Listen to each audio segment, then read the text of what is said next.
I'm just a new faculty. I just need someone senior to say that. Thank you so much for making my life easier. So welcome, Dr. Waqar Azeem. How are you? Good. Hi, assalamu alaikum. Okay. So Walid bhai, can we go ahead and start? Yes, please. Okay, and it is being recorded. Is that right? Yes. Okay, thank you. So good morning, everyone, and good evening for the Pakistan time.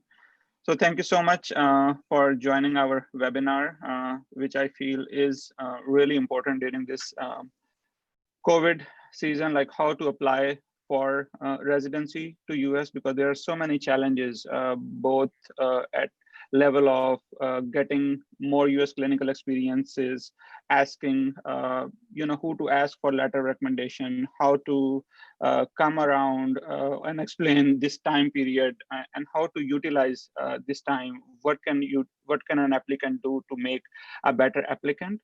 So I'm very excited to have this webinar. I'm very excited to have so many great panelists, speaker, and from different specialties. And I would like to thank you, everyone, our President APPNA, Dr. Naheed Usmani, Dr. Waqar Azeem, who actually initiated this process and who was very much supportive of this idea. And also we have, representative from ECFMG, Ms. Elizabeth Graham. We have some training directors from internal medicine, Dr. Pinsker, from psychiatry, Dr. Ahmed Hameed. And then we have Majid Azad, who is from surgery, Temur Khan, who is chair of YPC from neurology, Manal, who is a a child psychiatry fellow. And we also have Dr. Fateh Shahzad. So we tried to have, representative from different specialties and different level of, the training and the faculty. So I'm thankful to all of the panelists, and also thank you to all of the participants. And also thank you for the APPNA and Walid bhai for organizing all this event. So without any due delay, I would like to invite our President of APPNA, Dr. Naheed Usmani, to share her thoughts and also welcome all of you. Thank you so much, Dr. Usmani, for joining us. Thank you, Dr. Zeshan. I thank all the worthy panelists and the attendees for joining this very important webinar.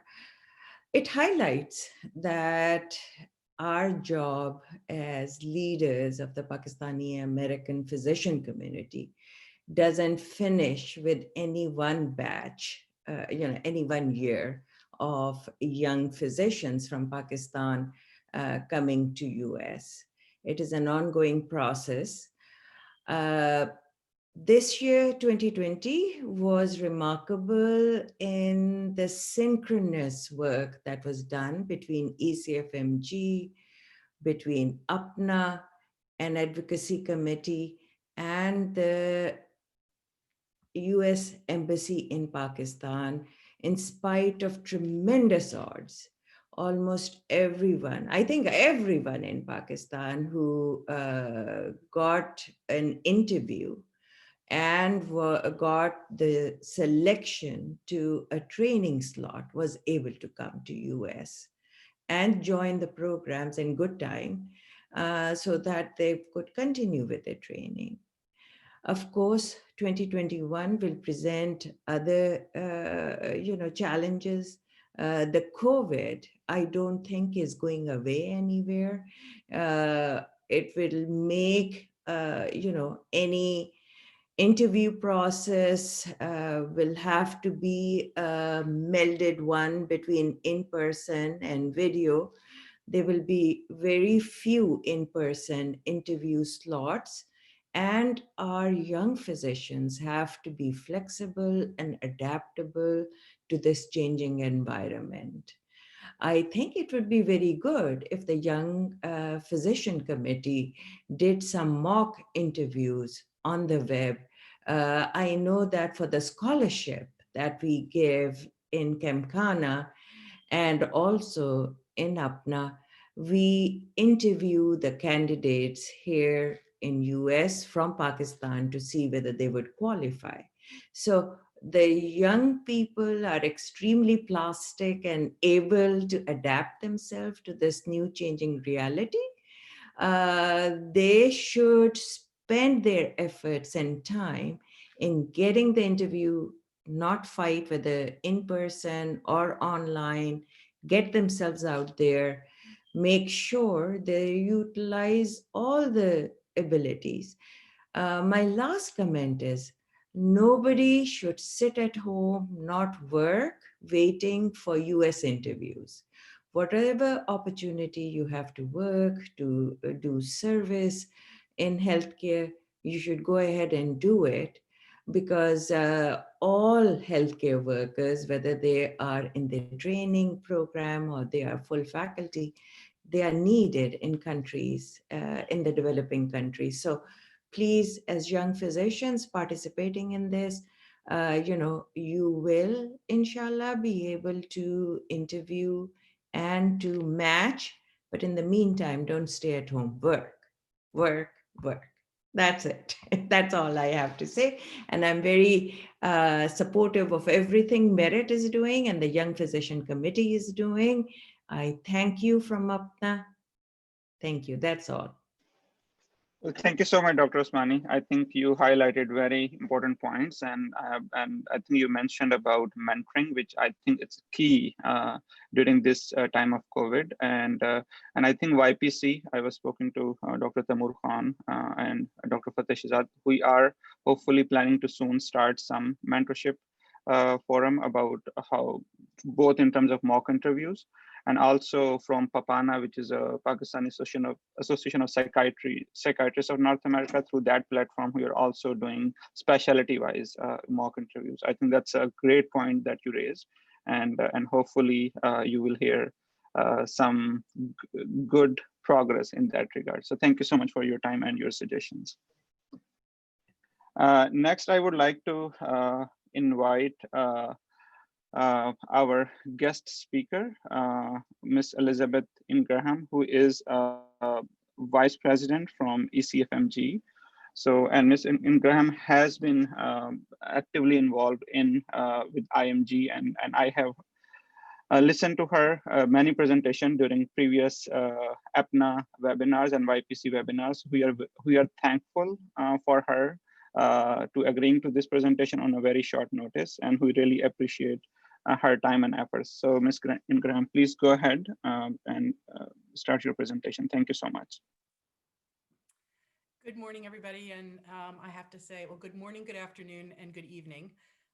In the case of this event, I am thrilled that APPNA is continuing with its meeting series, especially its guidance for young physicians in light of the current situation.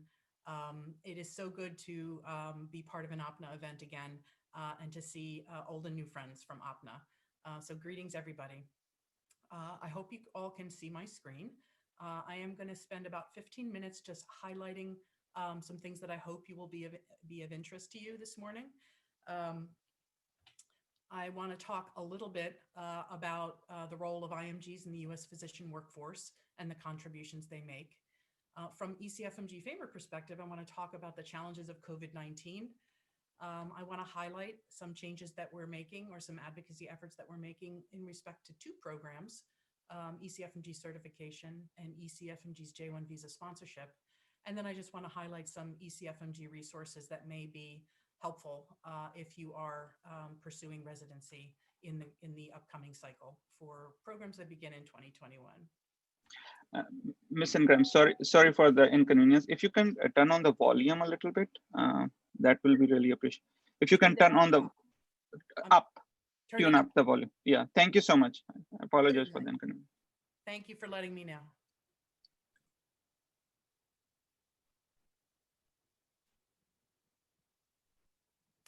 Give me just a moment.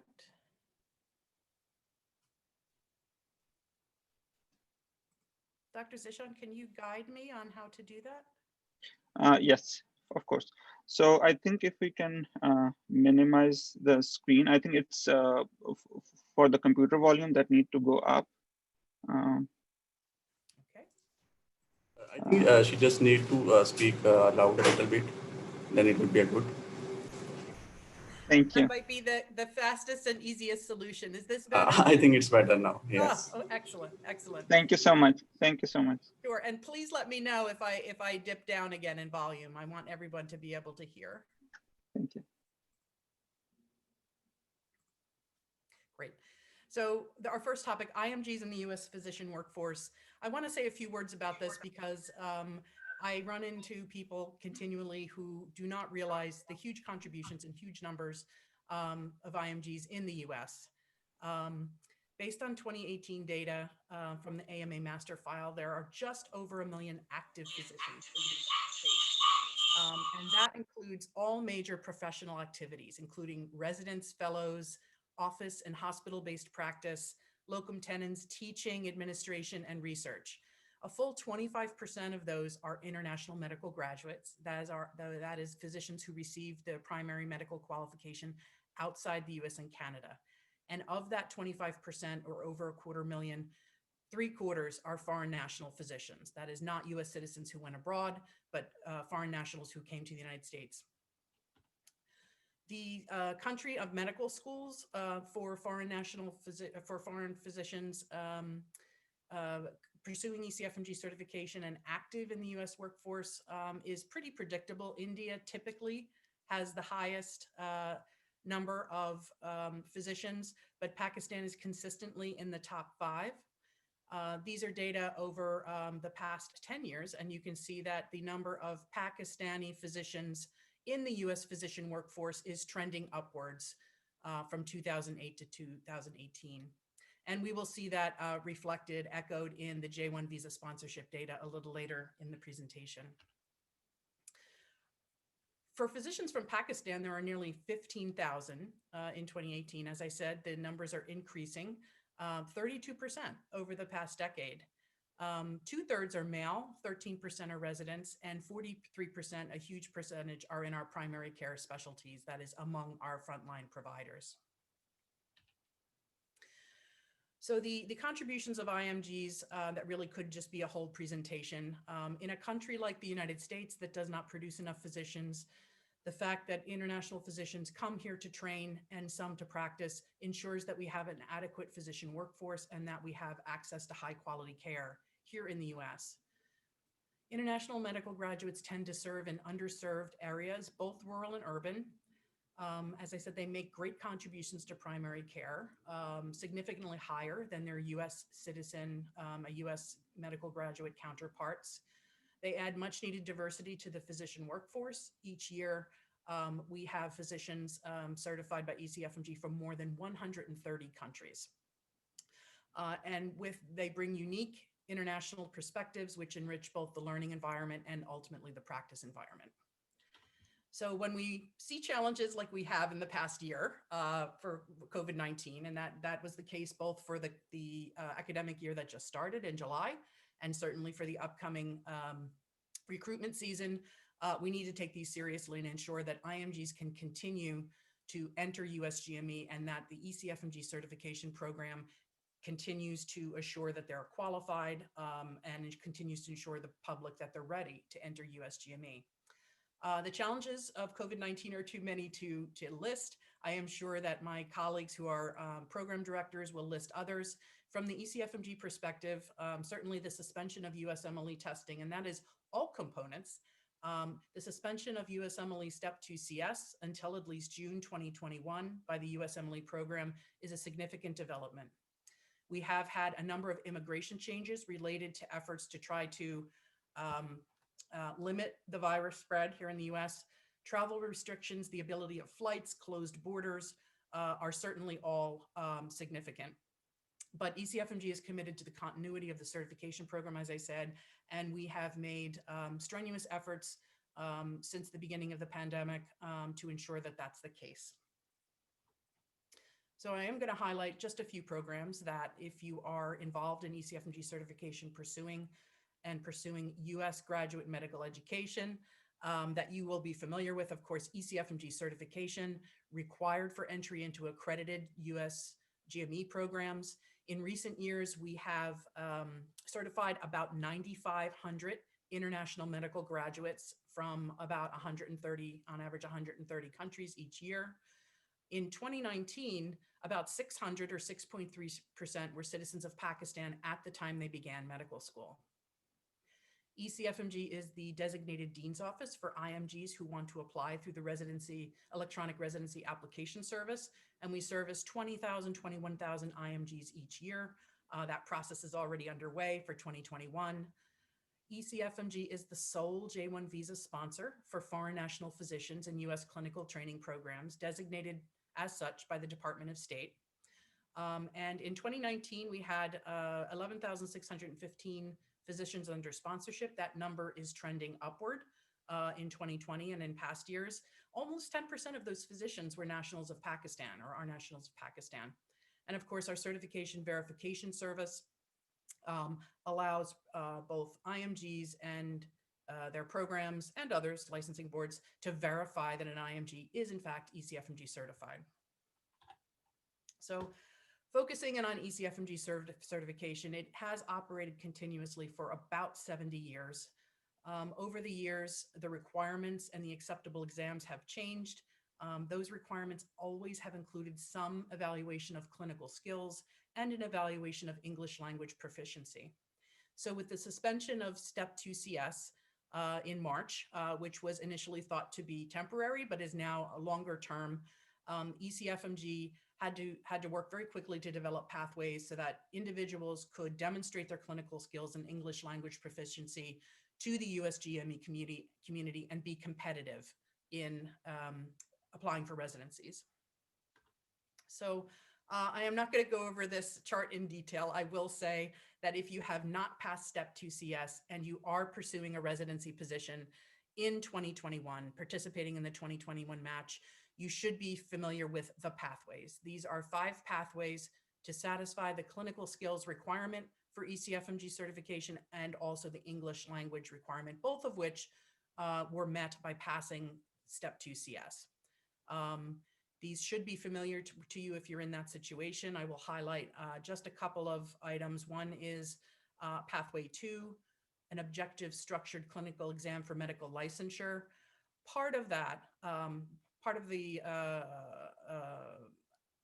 one way to satisfy that requirement is to have passed that OSCE administered by a medical school that meets ECFMG's requirement, and where that OSCE is required by the medical regulatory authority in the country. And that is the case for any Pakistani medical school that is recognized by the Pakistan Medical and Dental Council. So if you go to the ECFMG website and look to see what schools that administer OSCEs are acceptable, you will see a large list of Pakistani medical schools there. In keeping with the need to evaluate English language proficiency, the Occupational English Test Medicine has been designated by ECFMG as a requirement along with one of the pathways. You must take it by December 31, 2020 to ensure that your result will be available. Okay. All this information is on the ECFMG website. Again, these 2 requirements, the pathway and English language, are only for individuals who are not yet certified by ECFMG or have not passed Step 2 CS.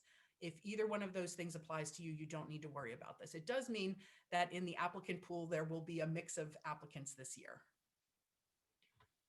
So our J1 visa sponsorship program is growing.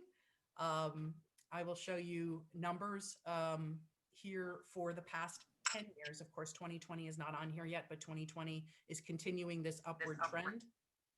The J1 visa is the most common visa classification used by foreign national physicians in US GME. Notably, the H-1B is also heavily used for this purpose. And so we needed to make sure that our ECFMG visa sponsorship program continued to work for IMGs and for US GME. Here's a quick look in 2019 at the specialties and the subspecialties pursued by Pakistani physicians sponsored by ECFMG for the J1 visa. Of course, specialties, internal medicine remains by far the most popular. I know we have a number of psychiatrists. We were talking about that today before the call began. Psychiatry is always in the top there. And top 10 states for ECFMG J1 physicians from Pakistan. Pakistani physicians echo the trend in that New York is by far the most popular state for J1 sponsored physicians and for IMGs in training generally.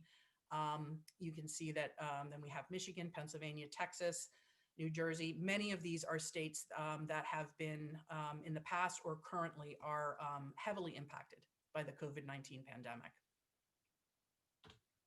So there were a whole host of challenges associated with getting J1 visa applicants kind of processed here, able to join their programs for 2021. They were things that we concentrated on as we became aware of them. Since Match Day, actually, we have had ongoing engagement with the US Department of State to try to tackle these issues one by one and to educate about the impact of what it would mean if fewer J1 physicians, if fewer foreign national physicians were to enter their training programs. At all times, they are critical, now more than ever.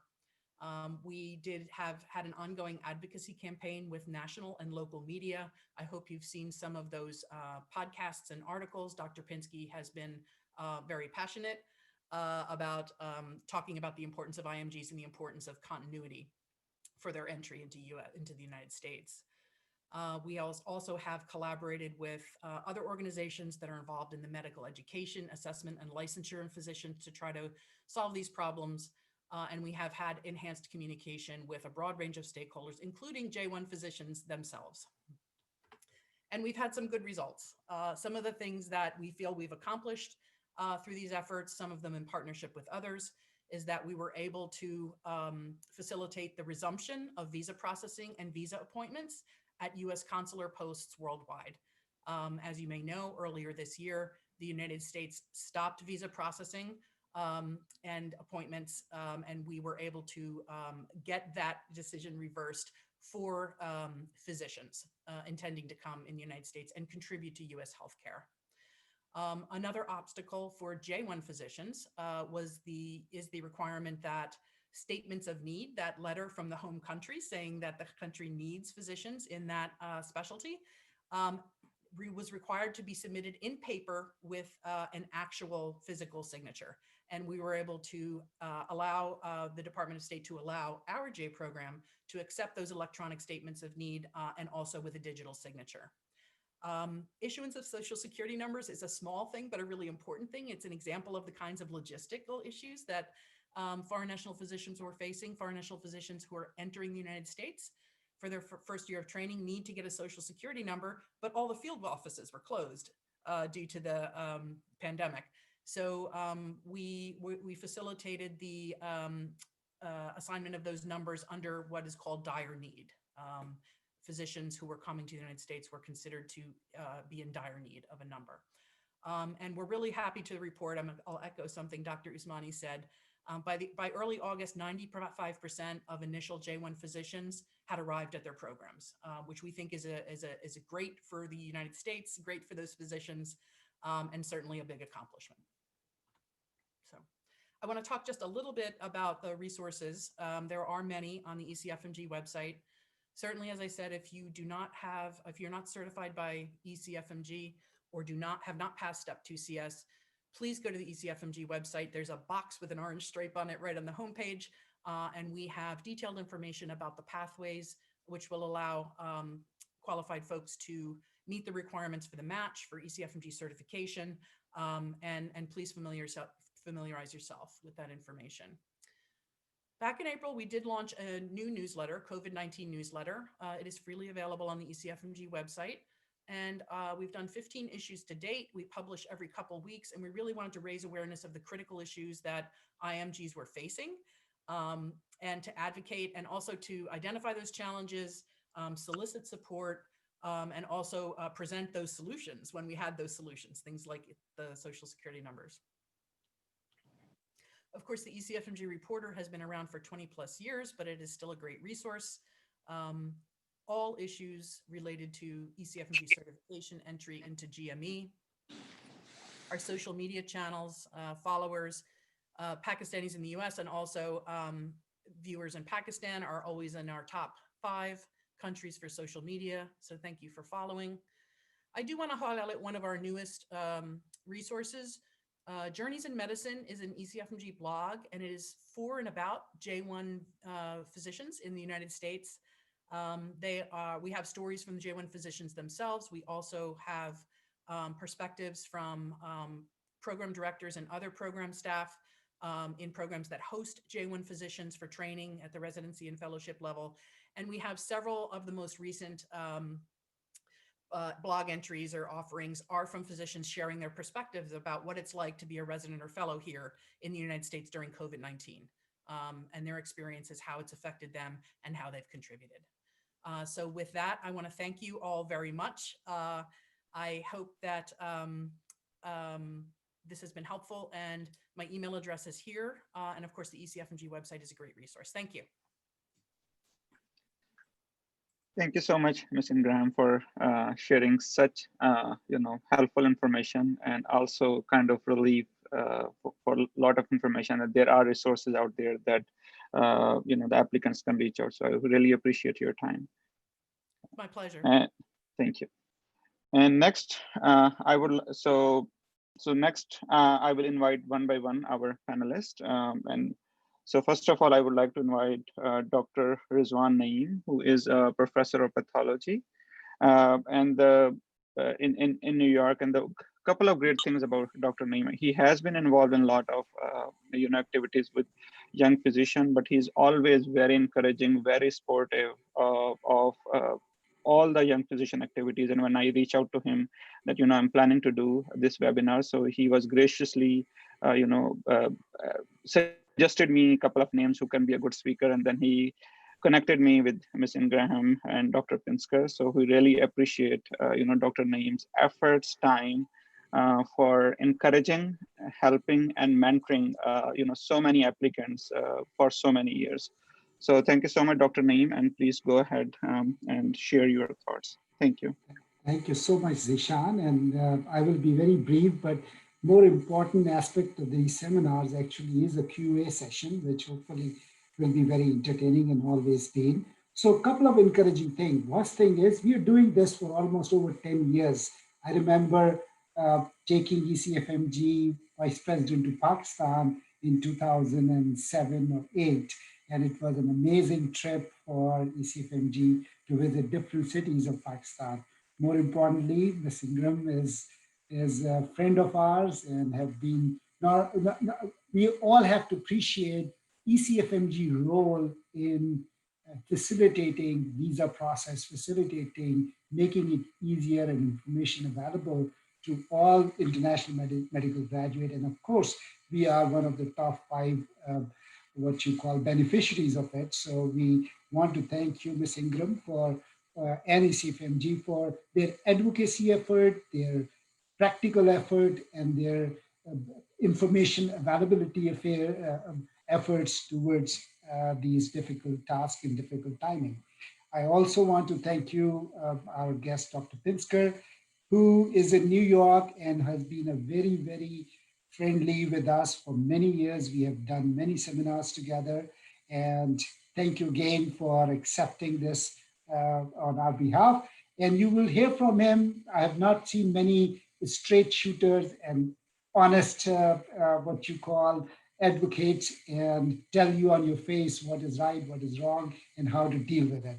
And again, we missed meeting personally with Dr. Pinsker in New York, but hopefully this era will pass and move on. And the third thing is we have seen, and this is for APPNA and new graduates also, that we've seen the new leadership graduating. Means it was started about 10, 12 years ago, and now Majid and Tasif and Zeshan and many others have come forward to do a great job for continuing these efforts for young physicians. With that said, I would say I'm more than happy. What I do, I'm a program director for a couple of genetics programs, which is actually a postdoc situation or postgraduate situation after your residency in pediatrics or pathology or OBGYN or genetics. You do year or 2 years of fellowship. And we also, our fellowship is also one thing which is important for all the audience to know, that ECFMG AMA have done a seminar few years ago about alternate careers for FMGs or foreign medical graduates. And I was fortunate to be part of it. And this is one of the area for the older graduates really is that if for any reason you are not able to attend, complete your residency in a due time, you have alternatives. And the alternatives are, one of this alternative is, if you do a PhD in a related field of pathology or genetics, you can apply for these fellowship programs, which I also direct. And I have seen many foreign medical graduates go through this program, and not only in pathology, in genetics, but there are fellowship programs in different subspecialties of pathology, where you can, after PhD, after completing your PhD and medical graduate from foreign institute, you can apply for that. So we will talk about it later, but I wanted to thank you, the current leadership of APPNA and Dr. Usmani, for always being supportive for the young physician cause. We have seen her for many years, and I'll be available for any questions and answers, which I'm sure there will be many. Thank you. Thank you so much, Dr. Usmani. I think you mentioned, great points of some alternate pathways, and and that also give a lot of hope for IMGs. And I'm glad, that you connected with Dr. Pinsker. I think as an IMG, I mean, I'm going back, a couple of years back, having someone who can clearly mention, how to answer this question, in a very honest way. I think that's a really great, things to have for an IMG, and I'm glad that we have a really great, our next panelist, Dr. Pinsker, who is a program director of internal medicine in Jamaica Hospital, to have someone who have been, presenting with this kind of presentation with a lot of IMGs. So we are really thankful, Dr. Pinsker, for your time and joining us today. So please go ahead, Dr. Pinsker. Great, I hope you can hear me. First of all, my program is Jamaica Hospital in Queens, New York, very near Kennedy Airport. We are exclusively serviced by house staff now that is entirely foreign medical graduate, international foreign medical graduate, as well as some American-born or American citizen foreign graduates. I myself am a foreign graduate. I graduated from an Italian medical school a long time ago when that was the popular thing, before the days of going to the Caribbean. I'd like to say a bunch of different things, first of all. We are completely out of the match. I have found that I like to get foreign medical graduates who want to sign up before the match and get a worry off their head. And one of my prime advice to people is if you get an out of match offer, don't blow it, take it. I've met many people over the years who walked away from an offer that was on the table and then found out they had nothing to show or no offer at the end of the whole recruiting period. Another thing is that if you fail a step, let's obviously step 1 and step 2 CK, there's no CS at the moment, you're in big trouble. Most of the time, the way any program works, match, out of match, there is a filtering system. We receive thousands and thousands of applications usually. I am not sure what's going to happen this year yet, by the time the dust settles, but usually we get thousands of applications. That's one of the reasons you'll never get an acknowledgement usually. Years ago, we used to painstakingly send back a postcard to everybody who sent in an application, and that would take days. Thanking them for their application in the old paper days. And so you're not going to probably get an individual acknowledgement from the program. Everything is done electronically, of course, but we filter. We will set a certain number of a score for the step 1 and the step 2 CS. And if you don't make that filter, we're not even going to look at your application. Now, we set it at a certain high number. And if we don't have enough people that we think fall within it, we'll drop it down a little bit.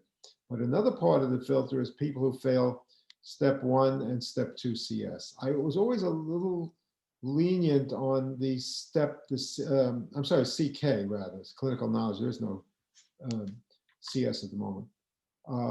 People who had problems with language skills, I sometimes wanted to meet them and see if that was for real or not. I thought a lot of that was very subjective. But if you fail step 1 or step 2, usually you're going to have a very hard time getting an interview. And there's no calling that back. So I really feel that anyone who goes into a step 1 or step 2 should be very well prepared. And you've got to remember that there's a prolific number of courses out there, Kaplan, et cetera, that prepare people. And it's not that you may not be well prepared, it's just that the other people are even more prepared than you are. And the people who give these kind of courses seem to have such a good knowledge of what's going to be on these tests. I often wonder who's leading what. Is the test preparing you for the exam, or is the Kaplan the head of the whole game on the whole thing? So I think that it behooves everyone to take a course and be quite confident that you're well prepared. Many people are well prepared, score high, who never took a course, and I don't think they'll have a problem. But if you're somewhere in between, you should take the course. I realize it's a great expense for these courses, and now you can't take them in person, obviously, and you have to do it online, and that's another sort of logistical problem. I will often receive an applicant or interview an applicant who says, well, you've got to, I scored low, but I'm just a poor test taker.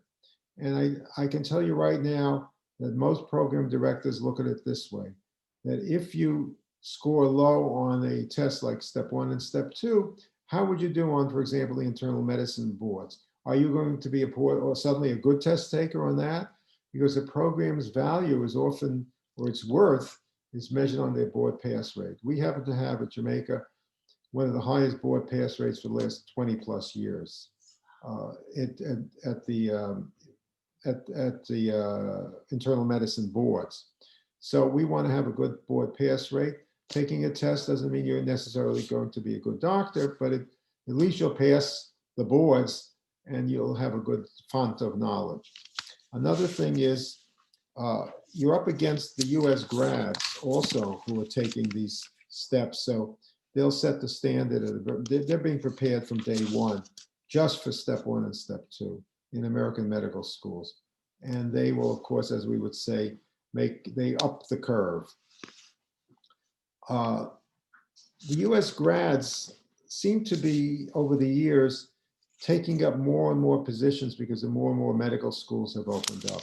So you've got to keep that in mind. It makes the position of the foreign graduates a little harder, as well as the number of American citizens or people who live in the United States who are going to Caribbean schools. It makes for a more difficult pool to get through. We ourselves do not take any J1s because of the expense and inconvenience. We want people to have green cards or perhaps even a work permit. We will honor that. Now, as far as your application itself, letters of recommendation, let's talk about that. I think they're nice to have. You should have a good letter of recommendation. Unfortunately, I very rarely, in fact, I've never seen a bad letter of recommendation. So it is very hard to put that much faith in them. I think that's important, though, to have a good letter of recommendation, but not crucial.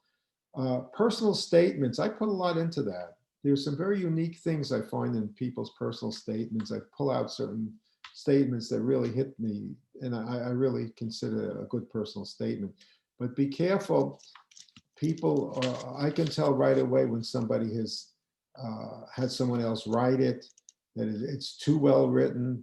A lot of places will actually run through various computer programs to see if they've been lifted from other sources. It's a terrible thing if you're accused of plagiarizing or actually removing pieces of some other some other statement from another part of the literature, and that can end your application very quickly. Now, communication skills, to me, has been a big thing. And in certain countries, it's a big problem. People from, I would say, from Burma, for example, very hard. Their English makes it sometimes very hard for them to get a position. Pakistan, no. I very rarely have found somebody from Pakistan who didn't speak very good English. And I don't think that'll be a problem. But if you have trouble communicating, it's going to be a big issue. That would come down, of course, to the time of the interview. Now, you have to be realistic about your ceiling. If you have very, very low scores, or you've had a failure, you have to think about, what am I really applying for? Internal medicine has become more and more competitive. My colleagues in the other fields could tell you better. Psychiatry, I'm not sure. I think we're having a psychiatry speaker. They could tell you more about that. But in medicine, if you may be hitting a brick wall if you have very low scores, have had failures in the past.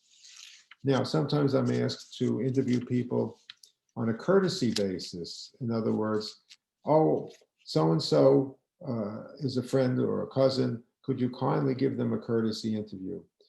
I don't like to do that. I think it gives false hope to the applicant. And on the other hand, some people who come in for a courtesy interview think they may be getting a courtesy job. And I don't think that's fair to either party. So another thing, when you apply, I usually, as I said, I'm not going to send back an acknowledgement that you applied. And even after you interview, as it will be this year, probably most of them will be on a digital format, like we're doing today on Zoom or something like that. I am not expecting to get thank you notes. I can tell you many program directors get very annoyed when you send them repetitive thank you notes or queries after your interview. And sometimes if you want to send no thanks for the interview, I loved it there, or there'll be no there now, it's only going to be on computer. I think it's best to just leave it at that, but becoming, you can gradually become somebody who sends a nice thank you note into a complete pest, and that will end your application if you keep doing that. So the next thing I'd like to talk about is on your experiences on an application. I have found that there's certain things that look very bad on an application. Gaps.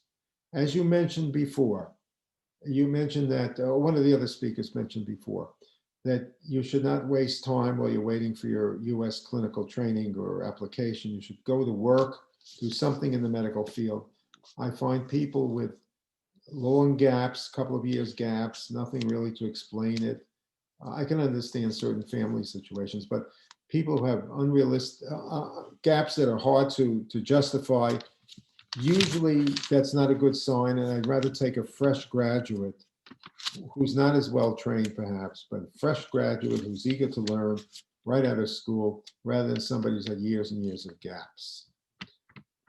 What about, people ask me this all the time, about how long ago they graduated, even though they have no gaps.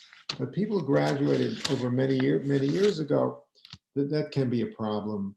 And I have found that people who have years and years of experience, that's wonderful, but they get into certain habits. All of a sudden, they are the junior person taking orders from somebody who's even much younger than they are. And I have found this does not work out. And I'm very reluctant sometimes to take an older person and have them come into a setup where I'm pairing them, taking orders from junior people. That's just the way it is. Another thing, people ask me, well, if I can't get a job, should I do an externship or follow somebody or shadow somebody? And I think that's a good idea for what it's worth. I don't put much into it. I don't think that usually prepares you at all for what's going on. And again, I'd rather go for the fresh graduate. Now, here's one thing that absolutely nobody takes me up on. Over the years, I've made this point. In the United States nowadays, I think you have to speak Spanish. If you can speak Spanish, puts you a long way ahead. And I mean, really speak Spanish.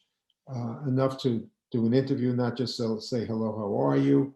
I know it can be done. I went to medical school in Italy, and after not speaking the language at all, I was taking exams in that country 6-7 weeks later, orally. So I know it can be done. And you have to go to a Spanish-speaking country or really delve into it otherwise. But anybody who speaks Spanish with decent scores, to me, is gold. I find that is an excellent plus in their column. What about research papers? I think that's a plus, but you don't want to get labeled as purely a research person who is not able to take care of patients. Okay, now I'm going to talk about the actual interview. A lot of this is going to change. I have not been doing this Zoom interviews. I am going to be, for the first time, doing that, except perhaps some people who live locally in the neighborhood. I might interview them in person, but I feel most of my applicants will be, of course, online. I used to say be prompt, but now it'll be lining up on the computer. That's hard to mess up. I just want to tell you a funny story. I once had an applicant who showed up on time. The only trouble was he had come to the wrong hospital. He was on time, but for another hospital. So I congratulated him on his promptness. Now I said another program director is going to be mad because you're going to be late for that interview. Remember, the first impression is the last impression you're going to make. You have to make a good first impression. That's it. You're not going to get a second chance. As I said, if you get an offer, grab it. Another thing I try and tell applicants is don't interview me. A lot of times people start asking me what I think of the program, what I want to improve the program, and they try to somehow change the subject. I'm not the one looking for a job. You've got to remember that. You have to be very deferential and careful how you ask people what they think about the way they're running a program.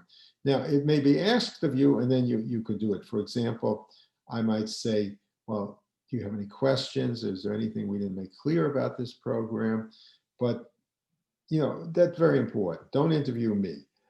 I used to say, be polite to everybody, the guard in the parking lot, the security guard at the front door, the clerk who asks you your name and everything else, my associates and all my associates.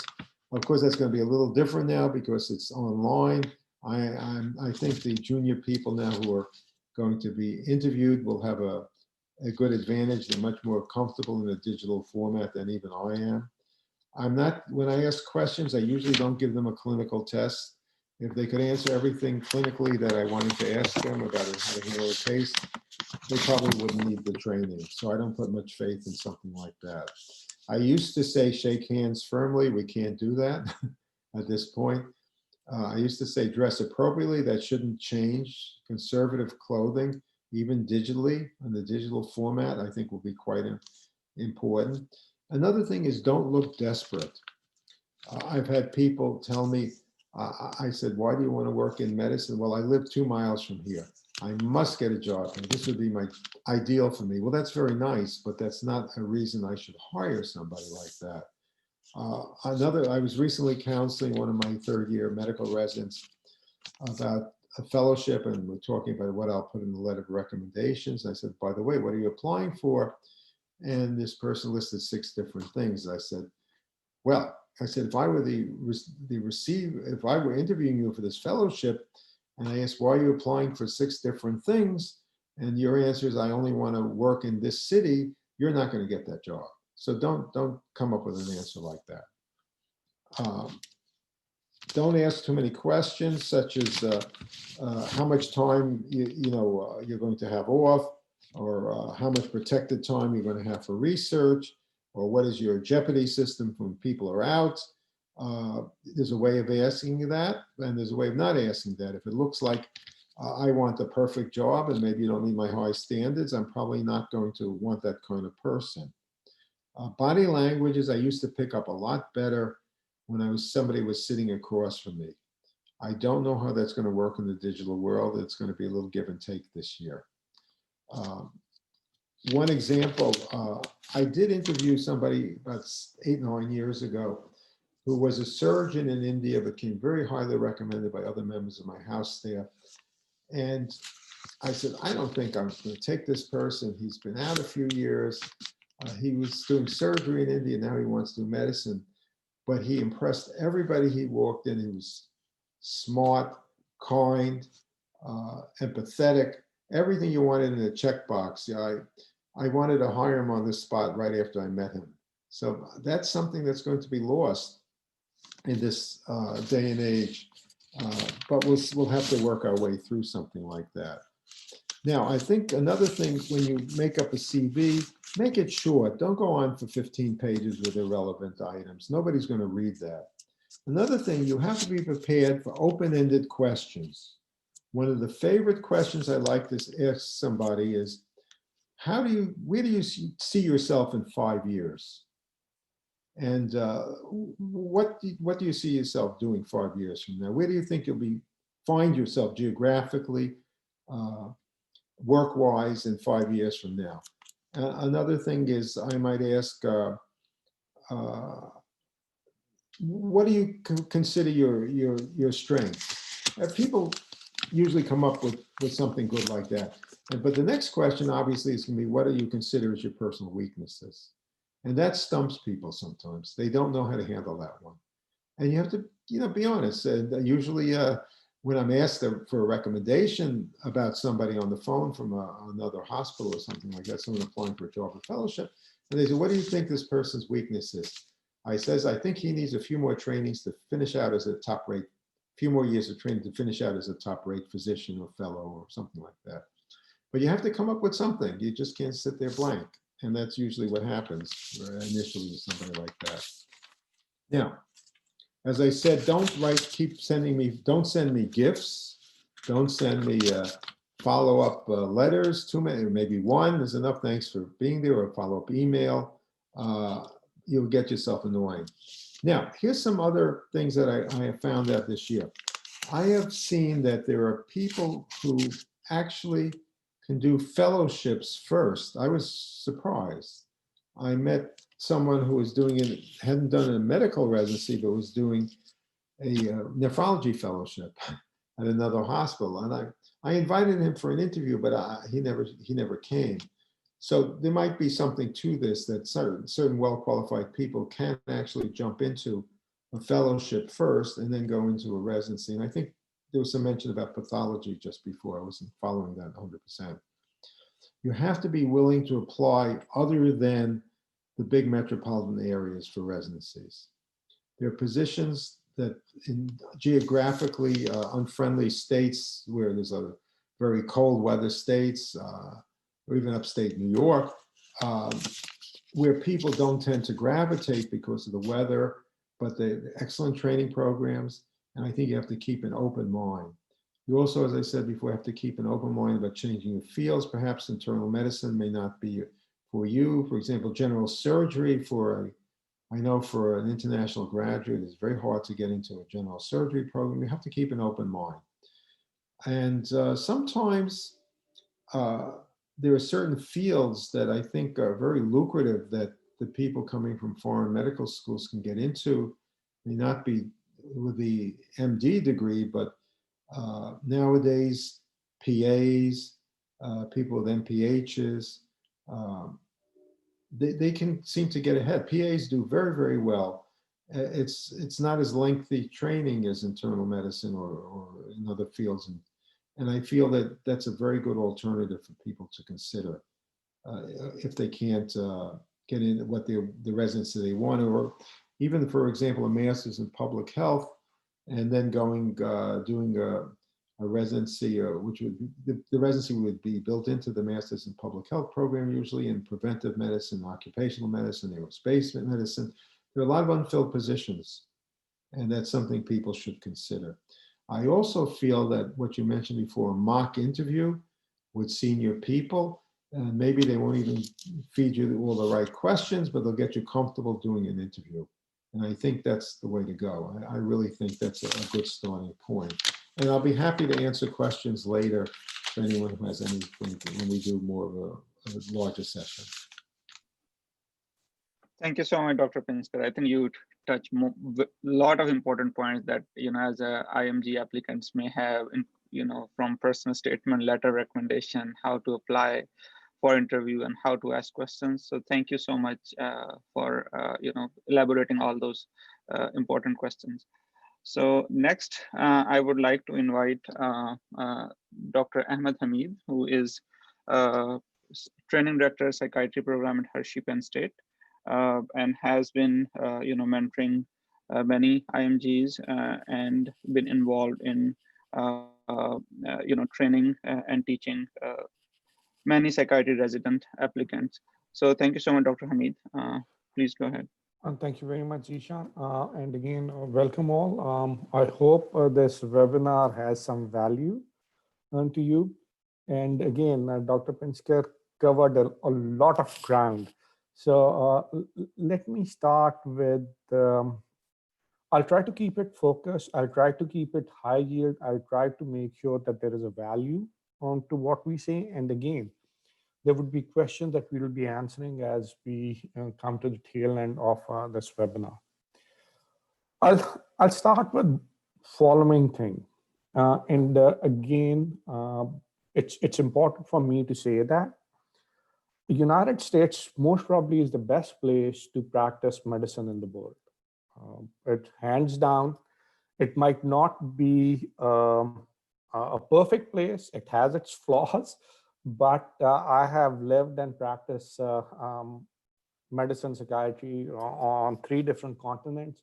And I can assure you, with all the goods and the bads, United States most probably is the best place to practice medicine for a variety of reasons. So don't give up hope and try to come to United States for your educational and professional training and development. It has lots and lots of advantages over many other countries.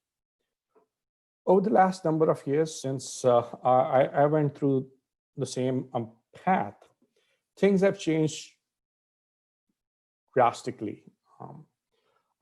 When I was applying, I think if you had passed your days and steps and you didn't have any attempt, you were virtually, you had a guarantee of getting a residency someplace, somewhere. And things have changed. Passing is just not enough. And competition is much more stiffer. Just like you, there are individuals from all over the world who would like to come to United States to practice medicine and get their training for a variety of reasons. Interviews for us, I'm at Penn State. It's a teaching hospital. It's a university hospital. For us would be all virtual. So there will not be a single in-person interview, even for our own medical students. So I don't know what's going to happen, but that is where we are, especially for Penn State. You have to be very mindful of your score. Dr. Pinsker is absolutely right. We do get a lot of applications, and majority of the programs do have filters built in.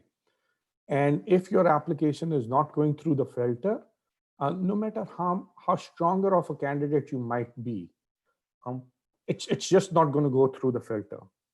For us at Penn State, and especially in psychiatry, we try to review each and every application. We don't have any artificial filters, but we do have certain criteria that the application has to meet. And the reason why we try to do so is ensuring that a good candidate who has lots of experience in psychiatry and is a good fit for us is not missed in the artificial filter domain. So I'll be much more specific with psychiatry as we move forward. So be mindful that your scores are good, and scores have gone up. You guys are much smarter than me on this, and you have followed your steps and all. And if you could see the trajectory, the passing scores for step 1 and step 2 have changed regularly over the years. So a 175 or 178 is as of now might be a failing score, especially in step 2. So things have changed. So the numbers have changed and the programs have adjusted to what they are looking for as scores. Attempts, as Dr. Pinsker said, a couple of attempts really would sink your application. One attempt, maybe not, but again, programs are very strict, competition is hard, so it does matter. Your scores do matter. It is just a way of receiving an answer to your hello. So it's the program director saying, okay, how are you doing today? And then we move forward. So be mindful. As far as the psychiatry is concerned, actually, prior to that, your letters of references are important. And all the program directors most probably can attest to the fact that we read thousands of letters of references every interview cycle. And we get very good at identifying a standard fluff letter of reference from something which is much more personal and written with care. So make sure your letter of references are not generic, run-of-the-mill kind of letters of references. So if they are, they would be one of thousands of letter of references which we will not remember. Program directors would easily tell you handful of letters of references that they do remember, and they will forget all the thousands of others of the letter of references. Be mindful that your personal statement is reasonable, appropriate, tells a story which can be remembered, but slightly different. Majority of the personal statements that we read in psychiatry is, I was born there, this is something that happened, whether I was growing up or in med school or in something that attracted me towards psychiatry. That is what I want to do. And it ends up with, I want to be an academic psychiatrist somewhere down the road. That's the bottom line. I can assure you that the fact is majority of the psychiatry residents who graduate do not end up in academic psychiatry. They go into non-academic psychiatry. So when I'm sitting and reading all of this, very good, but it's a standard story that we have heard virtually in all applications. And you could see Zeshan smiling over here because I think he can identify with a lot of stuff that I'm saying. So make sure that it is appropriate, it's revealing, but not too self-revealing, but it's different. And it makes sense. At times, what also happens and I'll be very brutal, I'll be honest, when we are looking at applications, one thing that program directors don't like and would be devastating to an application is fudging information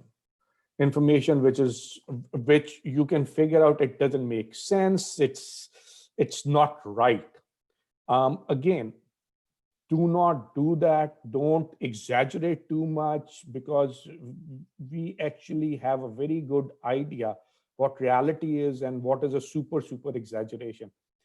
Folks have a habit of padding their resumes and exaggerating things. Be as honest as possible, because the worst thing that you could do is during an interview process, if an interview is extended to you, the programs find out that what you have put in is not in reality what is happening. So be mindful. Dr. Pinsker stated, and I do agree, be very mindful of where you apply, how you apply. Be realistic. You should have some aspirational goals. There's absolutely nothing wrong, and it's a crapshoot. Match is a crapshoot. Things happen.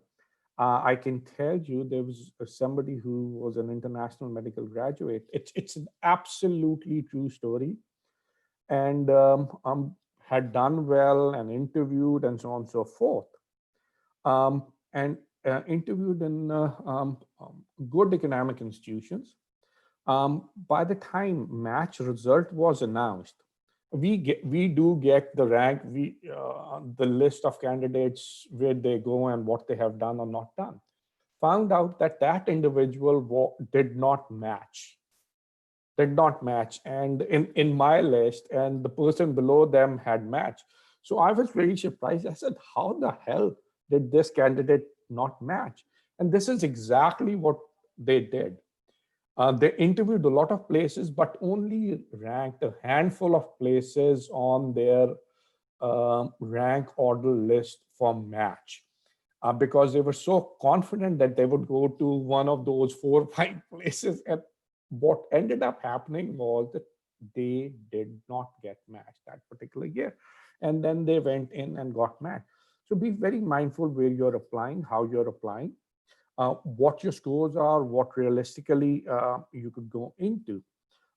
Community programs versus university programs versus community programs, Northeast versus middle of America, or the West Coast, North versus South. Be very strategic about it, because positions are there, and where do you want to go? How do you want to apply? It's important. Most important thing in the application process is you getting an invite to an interview. So if you don't even get an invite, you're not going to get a job on the 15th of March. It's just not going to happen. So be mindful. Specialities absolutely are important. I can only talk about psychiatry. Psychiatry is a reasonably competitive specialty. Last year, we had about 1,850 or so slots.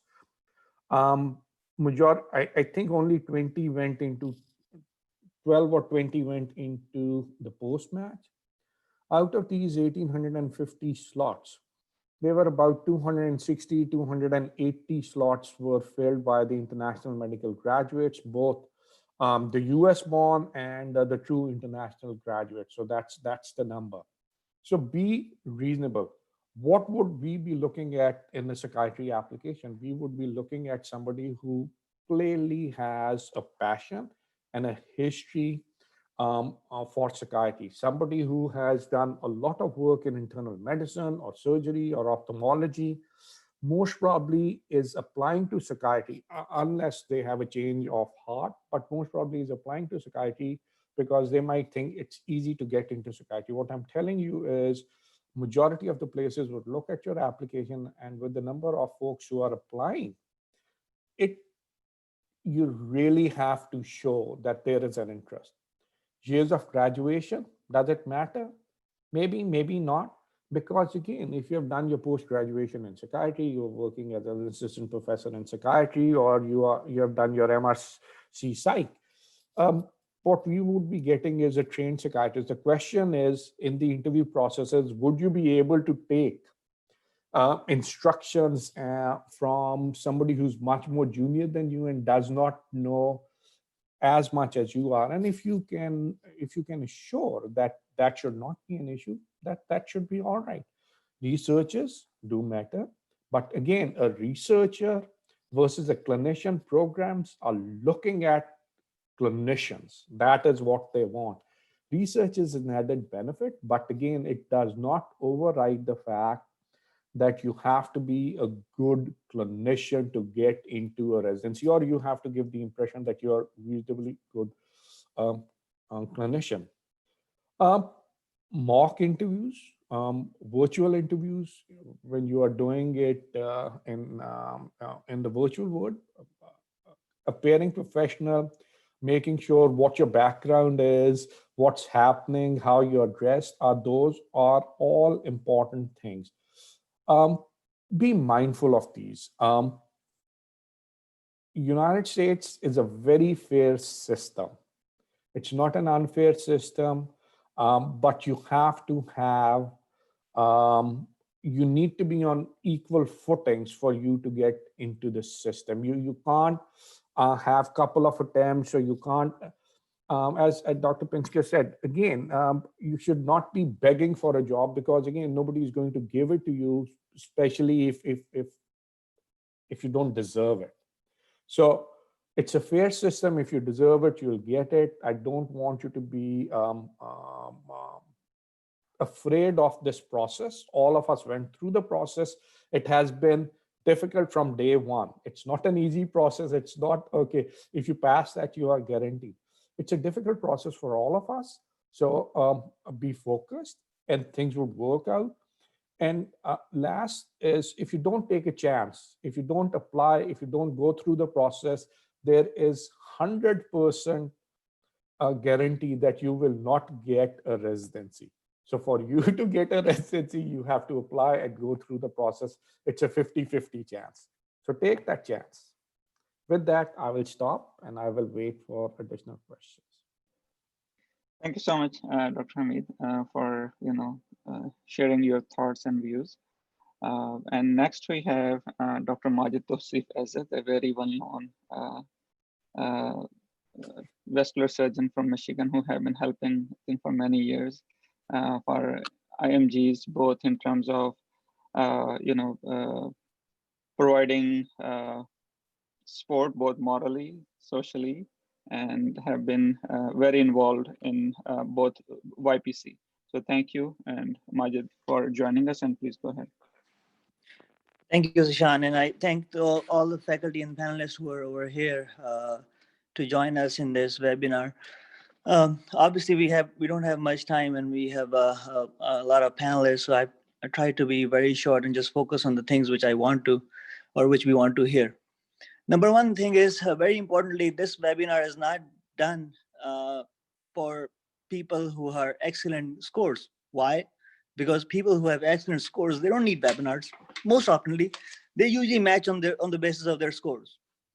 And that's very true, Dr. Dr. Pinsker and Dr. Rizwan Naeem and Dr. Hameed would agree with me. If an applicant has excellent scores, most of the times that's the get-go. That's their passport to get into residency, and that's very true. Sometimes it does happen that folks who have good scores, they might not match 1 year, but they will find a spot. Sooner or later, most of the times they would find a spot. And I'm talking about good scores above 240, 250. And nowadays, because of the competition, a lot of people have very good scores. I think this webinar is done for people who don't have good scores. Why? Because that's why the webinar is done. We want people to get into residencies, and that's the whole idea. So I've come across in many years that obviously if you are attending this webinar, you have taken your step 1, step 2. We can't change that. Obviously, most of the times when you have step 1, step 2, listening to all program directors and people like Zeshan and me, we all talk about good scores. But I think the main focus at this time, this year might be a little different, but still the main focus is, which I've seen, is step 3.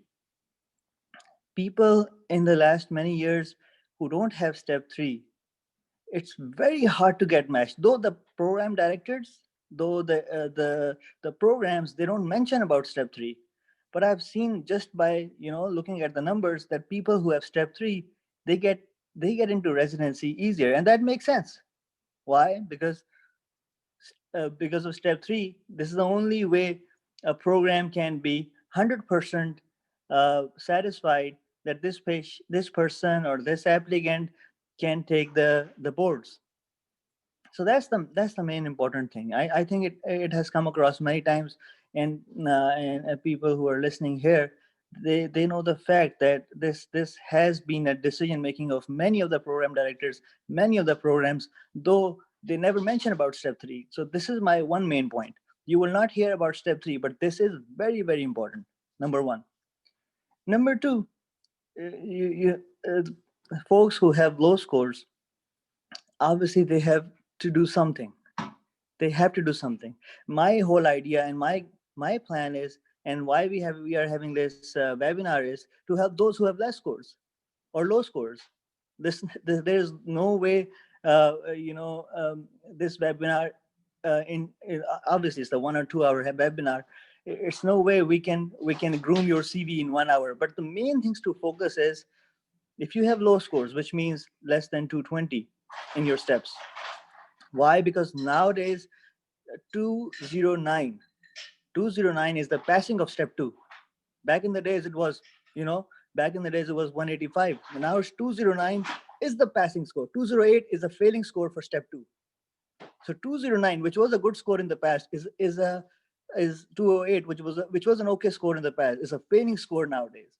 So it has to be taken in in the line that we have to make sure if we are not having good scores, there's something we need to do. And that's why I think the main thing is step 3, number 1.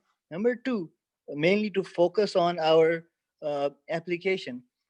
And how can we focus on application? We can only, if we have to match, we have to be in front of somebody. We have to make sure that we are doing something in front of a person who can recommend you for the match. Or you have to do some externship or observerships in front of those eyes who are involved in this match process. Obviously, if you are a person who is not involved in any of these observerships or externships, they might not count. But the main thing is not counting the number of observerships or number of externships. The main thing is to come in focus of somebody. For example, if somebody is doing observership in a private hospital where there is, because this is very common. A lot of our folks and our friends do observerships and externships in private clinics or private hospitals. They get letter recommendations. Will it help? No, it won't help a little bit. It won't even help even a single bit. Main thing is to do observerships in a program where they have residencies, and that's how you get in touch with people. So these are the 2 main things for all of you folks who have scores less than 230 or less than 220. Make sure your step 3, because that's the last option you have. Step 3, you need to nail it. And I've seen a lot of folks who have good scores in step 3. They actually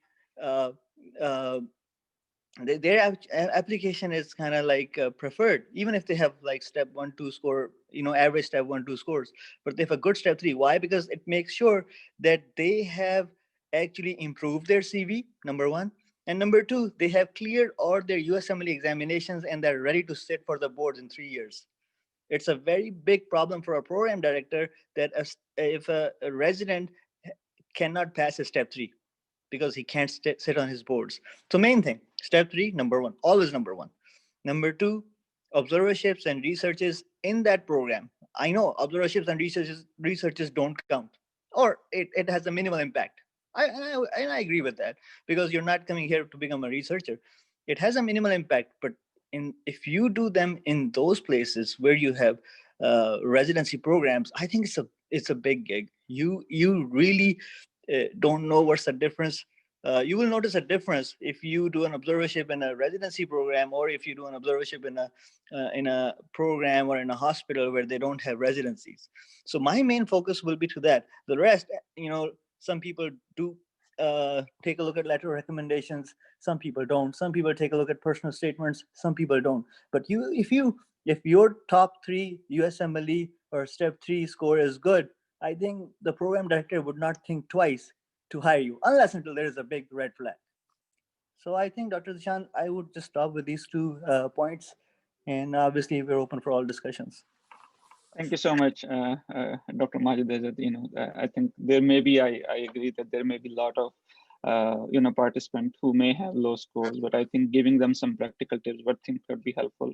I think they will appreciate your thoughts. So our next panelist is Dr. Manal Farooq Khan, who is currently a child and adolescent psychiatry fellow at UCLA in California, and she was, chief resident last year at her residency program, and I have been involved in, the resident well-being and burnout. So thank you, Dr. Khan, for joining us, and please go ahead and share your thoughts. Thank you so much for having me. I have been enjoying the conversation, and very important points raised by all the panelists and the speaker. I was very involved with recruitment last year as well, because I was the chief resident of wellness and recruitment. So I have been a part of the admissions committee. I have sat on some of those conversations. So I want to bring that experience to this conversation as well. Since I am also very close to the process, because I just applied for fellowship and match this year, so I'm going to play both sides. I'm going to play the side of someone who's recruiting and also the side of someone who's being recruited. So first of all, I want to highlight what Elizabeth Ingraham was saying about the role of IMGs. IMGs make 25% of the US physician workforce. In psychiatry, they make 30% of the practicing psychiatrists and 33% of psychiatry trainees. So these are big numbers. And IMGs work in underserved areas. They work with folks who are severely ill, ethnic minorities, and publicly insured. And with COVID-19, which has highlighted the disparity in healthcare outcomes for communities of color, this is an important thing. AAMC is also predicting a shortage of physicians by year 2033, and that shortage can be anywhere between like 50K to 150K. So it's a big physician shortage is coming in 2033. So with all of those facts, it is very important to secure the recruitment of IMGs. And now we know that there have been two big changes during this process. There's going to be virtual interviewing this year, and ECFMG USMLE Step 2 CS exam has been postponed until June 2021, and that has impacted ECFMG certification. So those are big changes. Now I want to highlight a little bit on how virtual interviewing will impact both programs and the applicants. So first of all, US clinical experience, USCE, has been impacted by this process. So both applicants and the programs should be aware of it. And as Dr. Usmani and Dr. Pinsker were mentioning, that during this time, don't put everything on a pause, work within the opportunities that you have, do something clinical. And another creative way that I want to just propose and put it out there and see if anyone takes a bite is you can do telemedicine. If there was a program that was interested in you and wanted you to do some externship or observership with them, you can write to them and explore opportunities for telemedicine. It becomes easier in our field like psychiatry, because a lot of our work can be done virtually. So explore those opportunities, explore opportunities for distant mentorship, where you can work on some scholarly projects together. This would be more for the letter of, because US clinical experience helps with two things: familiarity with the US healthcare system and also with the letters of recommendation, US letters of recommendation. So that will be geared more towards that. So that's one point. The other point that I also want to highlight is the number of applicants. So this is a new process. There's a lot of apprehension. There's a lot of anticipation. And one of the things that people are anticipating is that there is going to be an increase in the number of applications that each program is going to individually receive. So in light of that, I would just make a request to all the program directors who are here that increase the number of reviewers for those applications, because there is going to be an increase in there's this anticipation that there will be an increase in the number of applicants. Because we know whenever the number of applications are increased, there can be inevitable deprioritization of the IMG applications. So just making a request for that. The third point that I want to raise is one of the advantages of an in-person interview was that people could gauge and assess the unique culture of the program. And this can be lost in a virtual interview. Programs have been thinking about unique ways in which they can capture and communicate that culture to the applicants. I know some programs in psychiatry have been thinking about doing open houses, but those opportunities are hard to market to international medical graduates.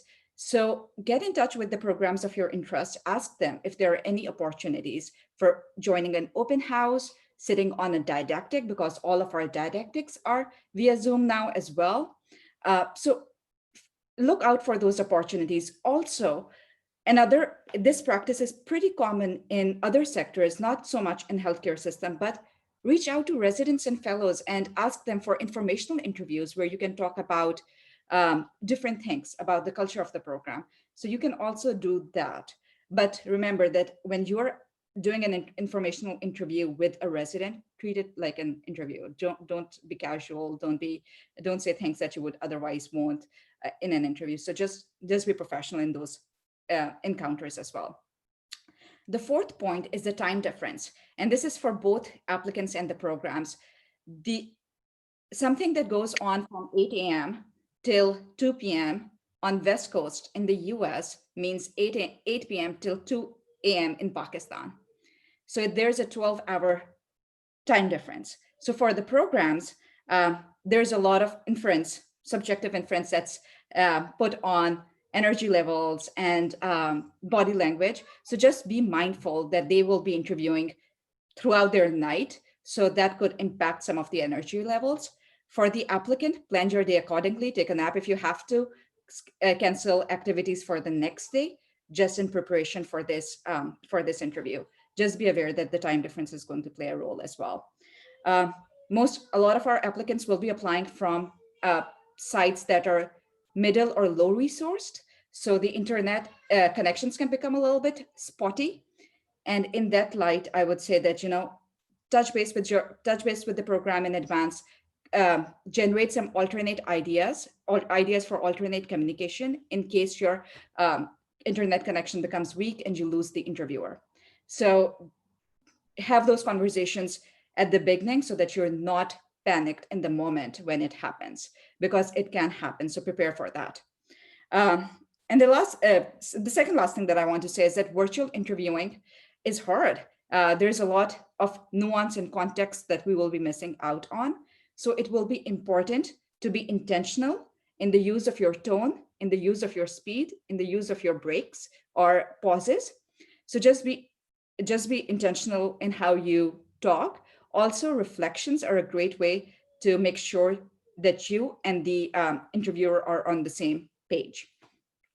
And lastly, as Dr. Hamid was pointing out, be professional for these interviews, even though you will be taking an interview from probably your study or your bedroom, but make sure that you're intentional about the background that you're putting out there. You're intentional about what you're wearing. So dress professionally, professional background, make sure that your environment communicates the message that you're taking this seriously and that you are here for a professional exchange. So those are the big things that I wanted to point out. I just want to do one last plug for West Coast, someone who has been trained on the West Coast in Seattle and now in California. I know IMGs tend to shy away from West Coast, and there have been many historical reasons for that. One of them was PTAL. PTAL has been done away with. It's no longer a requirement. It's no longer a barrier. So given all of that, do consider West Coast as well. Thank you so much. Thank you so much, Dr. Manal Khan, for sharing your thoughts. And I think it's very important to have the time difference and all those nuances to get into consideration. So next we have Dr. Taimur Khan, who is a vascular neurologist and a chair of our young physician YPC APPNA. So thank you, Dr. Khan, for joining us. Please go ahead and share your thoughts.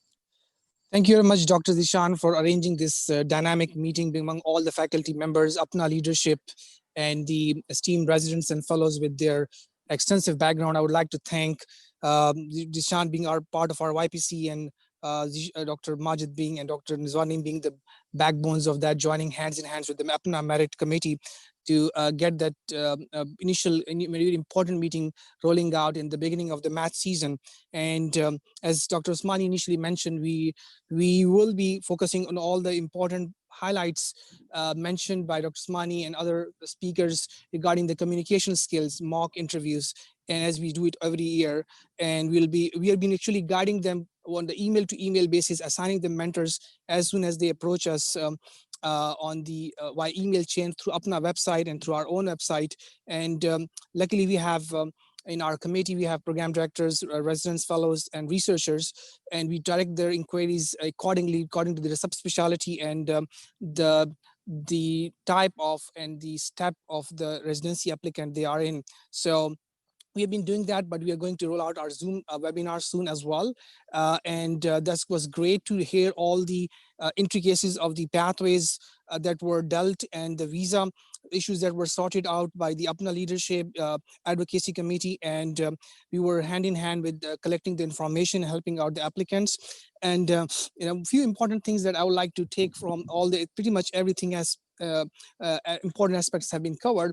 But myself being a neurologist, I just wanted to highlight a few of the things that I've been seeing in our neurology residency programs, the culture that just got started after being the COVID season, that they are trying to do this open house webinars through Zooms, through their Facebook pages, through their Twitter accounts, and they are trying to reach out to the applicant pool by knowing them beforehand right now. And that's the best opportunity to get in touch with those kind of programs, those who are extending out their faculty and getting the chance to all the residents to meet them in person, virtually, and getting to know them and knowing the application. That's a great time to network with the current residents, current fellows, and the people in the program. And and the second important thing I would like to highlight over here is, as most of the applicants they do, but one other thing that they should kind of focus on, they should reach out to their alumni in the US. And APPNA has a very broader umbrella that we cover pretty much all the alumni. But if you're in networking with your own alumni, senior residents, fellows, and they know you, and it kind of, and they know your application, and you've already fulfilled the program requirements, it will make your job much easier to know the culture of the program and to get your application forwarded in a nice way. And if you have, certainly they know you, that you are a professional and you're going to do great. So the third important thing I would like to highlight is what Dr. Azeem mentioned. And as we've been learning from him, and he, when you were in the process, Doctor, he's been doing a lot of workshops with all the applicants and a lot of experience. But one thing from my side would be that step 3, apart from not just the fulfilling the stamping your this giving the security to the program directors that this person is going to do well and is not going to be a hindrance in promotion from PGY2 to PGY3 or whatever the requirement of the program is from the step 3 standpoint of view. Step 3 is very important in securing the state licenses. If somebody has any significant number of attempts in step 3, it becomes a big problem in securing the state license in later on when you're interviewing for the job. And if you are below the requirements, actually the step 1, step 2, all the states have their limits, but step 3 is one of the very important to secure the state license. So I think it's very important. It can compensate for all the deficiencies, and it kind of if you do well in that, it can ensure that you may have some problems in step 1 and step 2, but you can cover that up in step 3, and that can be a good window for your later preparation for the boards. And later on, I will not take a lot of time. I'll be happy to answer any neurology related or any other subspecialty related question that I can answer, but I'll let the program going on. We'll let the other panelists speak up, the one pending one, and I'll be happy if any questions, Dr. Zeshan, be happy to answer. Thank you very much. Thank you, Dr. Taimur Khan, for your thoughts. So our next panelist is Dr. Fateh Shahzad, who is the internal medicine, and I think the unique thing about with his experience is that he's a co-chair of APPNA Advocacy Committee, and he is advisor for APPNA YPC and Secretary Kamkhana. So he has been in a lot of leadership role and have been actively involved in the advocacy visa processing. So thank you so much, Dr. Shahzad, for joining us, and please go ahead and share your thoughts. Thank you, and Assalamu alaikum. Good morning. Thank you, APPNA Merit and YPC, for arranging this useful program. And I thank all the panelists for providing very valuable information. I would like to especially thank Ms. Ingraham and ECFMG for making so many accommodations, so many changes to accommodate a lot of Pakistani graduates who are going to miss this year because of CS issue. Now, I think most of panelists, all of panelists have provided a lot of information regarding interviews and virtual interviews, as well as preparing applications and personal statements. I will like to focus on another important part of residency, that's visa issues. most of the applicants, residents get J1 or H1 visas. H1 visa, if you have already done step 3, you should ask your program if they would like to sponsor you for H1. And most of the program will if you have passed your step 3. For others who will need J1 visa. And we, the YPC as well as Advocacy Committee of APPNA, planning to start very early. As soon as the match is announced, we will establish a WhatsApp group and we will prepare all the residents or future residents for their visa application, for their visa interview so that they don't make any mistakes. Now, if you have visa interview and you are told that your visa is refused or it went in the administrative process, don't worry about it. Fortunately, last year, out of 209 residents who went for interview, no one was refused or rejected. And around 49 went into administrative process, which is a routine clearance process to have their background checked, and eventually everybody got cleared and they're here and they joined the program. And if you are a little bit late, 30 days, even up to 60 days, don't get panicked, don't get disappointed. Eventually you will come here and you will get to join your program.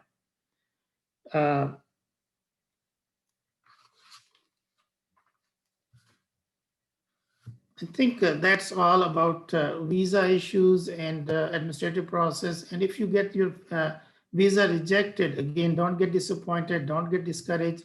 As soon as you can apply for your visa again on the same consulate or the embassy. Don't try to go to another consulate, and that will create a doubt. So I have seen residents who were refused for some reason up to 6 times, and on the 7th time, their visa was approved. And if your visa goes into administrative process, or unfortunately, if your visa is refused, please contact APPNA on their website. We have YPC page as well as visa issue part. Contact us, give information, and we will guide you and we'll make sure that you get your visa as well as administrative process clearing. APPNA does a great role in clearing visas. And as I said earlier, all of the residents joined their program. Few were late. The last one came end of last month. So they all come and join their program. I thank you. And if you have any question, I will be glad to answer. Thank you so much, Dr. Shahid, for sharing another important aspect of the visa process and how to navigate that process.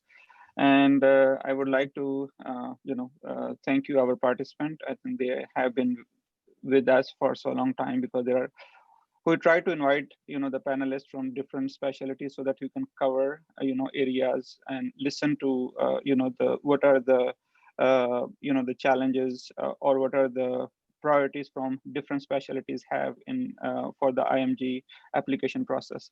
So now I would like to invite our guest of honor, Dr. Waqar Azeem, to share some thoughts, and then after that we will go for question and answer sessions. Yes, Dr. Waqar Azeem. Thank you, Zeshan. First of all, I would like to thank you. What a marvelous job you have done in putting this lineup together, ranging from ECFMG to all our senior academicians and our young people and even the child fellows. So thank you so much. I will just say one thing. I think everything is covered. In my own experience, what I have seen, and overseeing so many residence fellow over 20 years, it is challenging, but nothing is impossible. So be sure if you work hard, if you're passionate, if you're honest, if this is what you want to have a residency, you will get it, inshallah. So I'm pretty sure about that. Most of people do get the residency. I know people are waiting for questions for a long time. I will not say anything more. Let people ask the questions. I think that's more important than me talking. Thank you. Thank you so much, Dr. Azeem, for, as I said, that, when I shared this idea with you, you were very supportive, and, because of your thoughts, your efforts, and communication with APPNA, we were able to organize this event. So you're very thankful for encouraging young physician to, to help and mentors other applicants. So thank you so much. So we have a lot of questions. I tried to compile based on the category of questions. So one question is that being asked many times is, what are the requirements for different programs? And requirements in terms of what people ask is scores, what are the score criteria, or what is an average score, and also how much the US clinical experience, and also letter of recommendation, is it like a criteria should be from US or from Pakistan? So those are just a summary of a couple of questions.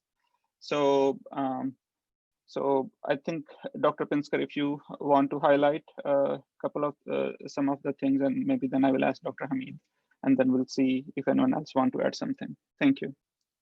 Okay, a couple of things. For example, as somebody said before, the step 3, I hadn't considered that at all, but we do take that into consideration. If I have 2 equal applicants who have so-so scores and somebody had a nice score in step 3, I'll definitely take the step 3 person. So we should have mentioned that's important. As to criteria, it's on a year-by-year basis. The scores are going up and up. I usually start the screen, the screen that I use to go through all the applications, I usually set it at a very high value, to 40, to 50, to 60, it depends. And then I see how many people fit that, and I will go down until I have a reasonable amount of applicants.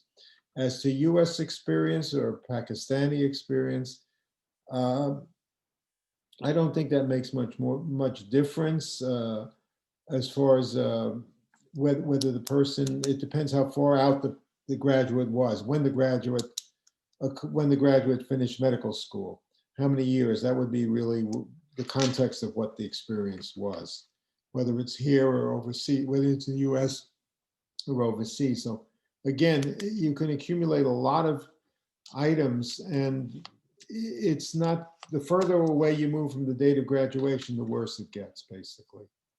And as to, there was another interesting item I'd like to mention that was unique to this year. We had a bunch of foreign medical graduates who decided to volunteer for extra work at my hospital during the COVID peak.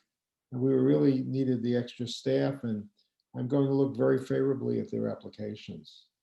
They worked, I imagine, for next to nothing as volunteers, and I will take that into large account. I also, usually if somebody's in the US military in one form or another, I'll go out of my way to hire them. Thank you, Dr. Pinsker. Dr. Hameed, would you like to add something?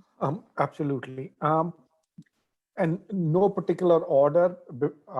I'm old and I forget things, and I'm not writing stuff, so please forgive me if I'm a little disjointed. Number one, I think your question was with regards to the letters, experiences, so on and so forth. If you want to know about all that information, it should be on the program's website. So rather than emailing the program coordinator or the program director again and again what their experience is, because remember, you might think that you're the only candidate, but there are thousands of candidates who have similar questions, and programs are just not equipped to answer each and every question for each and every email. So look at their website, they would have all that information there. And majority of the websites to help you have set up all of this information so they are not getting these calls and emails on a regular basis. So that's there. With regards to step 3 versus experience, if you are scoring well, there are very good chances that program directors would be convinced that you should not have a problem in passing your step 3. So I think it's tied into your basic scores, versus, okay, does it matter a lot or not? As Dr. Pinsker said, I would agree that if there are two equal candidates and you have to pick one, step 3 does matter. Most important thing is, I think something, it just came to me. And it's very important to go back and mention it again. Now, when I'm sharing this information with you, I'm sharing this information because at one point in time, I was an applicant. I was then a candidate for interview. Then I was a resident. Then I was a chief resident. Then I was a junior attending, then senior attending, and now the vice chair. So have gone through all this gamut. If there are any weaknesses in your application, whatever they are, maybe it's step, maybe whatever it is, historically over the last number of years, what I have seen to work the most and the highest yield in achieving residency is, I think it was Tashif, I think, who said, getting the intern or externship at one place and showing who you actually are. Because what you have done is you have worked there for 1, 2, 3, 4, 6 months. And that's a long interview process. The program, the attendings are very comfortable with who you are. It's a double-edged sword. It either would work for you or it will not. And last but not the least, I'll share a factual event with you, so you know, and especially this is with regards to candidates who have weaknesses in their application. There was a candidate that I know, international medical graduate from Pakistan, had 7 attempts on step 2. I kid you not. I think there were 3 attempts on step 1, and had reached out to me and requested an interview. And I had politely declined because there was no way that I could have justified an interview with so many attempts. And then a year later, so he started working in some hospital in New York City. And a year later, we met at a conference, and I was very nice, and I guided and or mentored him too, with whatever limitations I had. And he had landed up with a residency position because he was working there. And this is exactly what had happened. He was working there. He was well known. He did have a green card. So July 1st, somebody did not show up. And he was there, he was known, he was hardworking, and the program director went and said, okay, would you like to start tomorrow? He said, yes. And that was it. So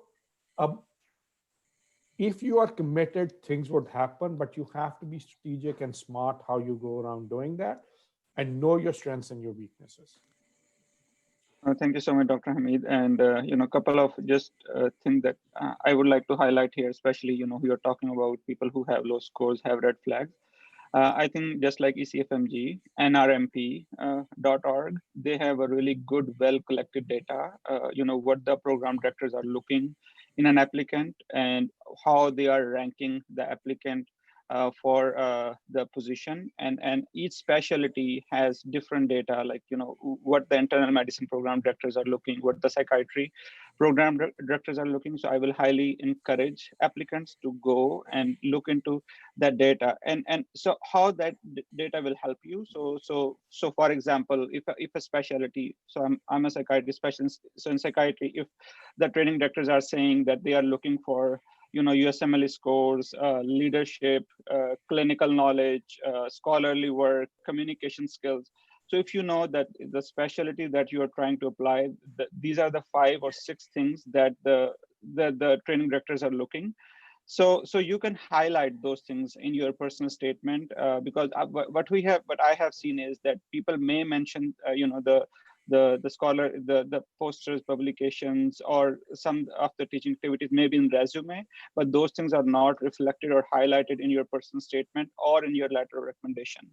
The same thing goes with the red flags attempt. So if you have had attempts due to some reason, but if So instead of hiding or thinking, letting the program director think what could be the reason, if you, in your personal statement, or someone who knows you really well, who is writing a letter of recommendation, can, comment on it, that, you are a really good applicant and you have this, the red flag, but beside that, you have, this much clinical experience, this much leadership skills, and all those good qualities. So that can help you with that process. The third thing I just want to highlight is about, because a lot of time people are, and in the chat, this question about the letter of recommendation. So definitely this is a genuine concern because, the faculty who are in US, they may be well versed in how to write a letter of recommendation, what to highlight, and how to phrase what words to use. But faculty in our countries may be not well versed, what language to be used. And then nowadays, because of this gender and racial, the bias, so it's good to be mindful about, how to write a letter recommendation. So I just want to share one resource. It's called, I think, Gender Bias Calculator. So that will help, to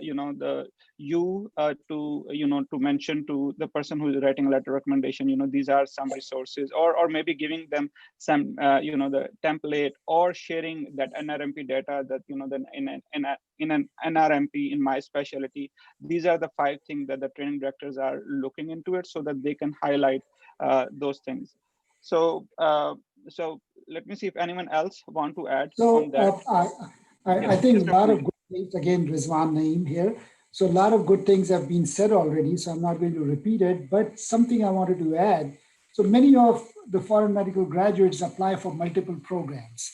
And when you apply for multiple places, like you're applying for internal medicine and family medicine and psychiatry also, make sure if you're applying for a specialty program, your CV is tuned towards that, means at least have some difference than the internal medicine letter you have written to the letter you're writing for psychiatry or for pathology. And more importantly, specialty like pathology, for example, the most important thing you look for is this candidate is taking us as a second choice, or is he really interested in pathology? And same thing I would say apply for psychiatry also, and neurology also, and many subspecialty. But you have to show your passion in your personal statement, make a little difference in that personal statement, and then apply for these things. And second thing I would say, which I think is mentioned also, is if you have good score, as Tasi said, that all you have to do is to make sure not blow it up. Make sure if you practice your English very well, make sure your communication skills are okay, make sure you stay quiet as much as you can, rather than make it a little more aggressive, and you will get it. But if, for example, any reason you have a mishap or multiple attempts, like Dr. Hamid mentioned, so in those cases, all you have to do is to find a way through a resident or through a chief resident or through some faculty member, if you feel like a particular program is very suited for you and you can be a value for that program, make sure it goes through the filters, and program director or associate program director have an opportunity to at least look at it. Those are my points. Thank you. Zeshan, comments? Go ahead. Sorry. Sorry, go ahead. Please, go ahead. No, please go ahead. Go ahead. Yes, Dr. Hamid. Absolutely. Dr. Naeem has mentioned, and we do see this a lot when we get applications. If you are applying for many different specialities, you would see letter of reference, specifically talking about neurology or internal medicine, but your application is parked in psychiatry. That's a dead application. Because again, immediately the program director knows that, again, they know where you are, they have seen the application, and they are reading a letter which is written by a neurologist for neurology, but your application is parked in psychiatry. Now, when you have thousands and thousands of applications, it's very easy to move to the next one. So be very, very careful. If you are at the lower end and your application is not as strong, and you're applying for many different things, please make sure at least the letters are more generic and highlight these things rather than being very specific. because the moment the letter gets specific and you apply to different specialty, it's a dead application. Yes, Zeshan, Dr. can Azeem, I would say you? something? Yes, please. Yes, So, please. Go ahead. so just few quick things. As all the panelists said, there are 3 steps. One is visa, second is the application, and third is the interview. Only thing I will say is, once you have gone through the first 2 steps in the interview day, I was not worried about scores or application or anything else. The most important thing is that is your main day, is the interview day. I think your performance on that day will matter more than your scores or personal statement or anything else. So be prepared and do well, and be prepared for the program. Try to know about who you are meeting, who is the program. Second thing is, I think it's a huge plus actually in some ways that you might be able to do more interviews virtually. And I think most of the organizations, at least residency program director organization, medical student organizations, have given clear instructions to the program directors, and I hope they will follow, that they should be more flexible, in looking at the applications and their clinical experiences and how they accommodate the applicants and how they give the slots. So I think our people are human beings, our training program directors, and they do look at what are the things playing a part this year in the applications. So thought share that. Thank you, Dr. Azeem. So let me move forward to the next question. I think because Dr. Majid and Dr. Manal mentioned those things, so I will like them to comment on first, and then we'll see who else want to add. So the question is that a lot of people mentioned about the US clinical experience. So question is how to get the US clinical experience during a COVID-19 era, and Dr. Khan mentioned about the telemedicine. So what are the other opportunities and how to ask and navigate? So Dr. Majid, I will ask you to go first, and then with Dr. Khan.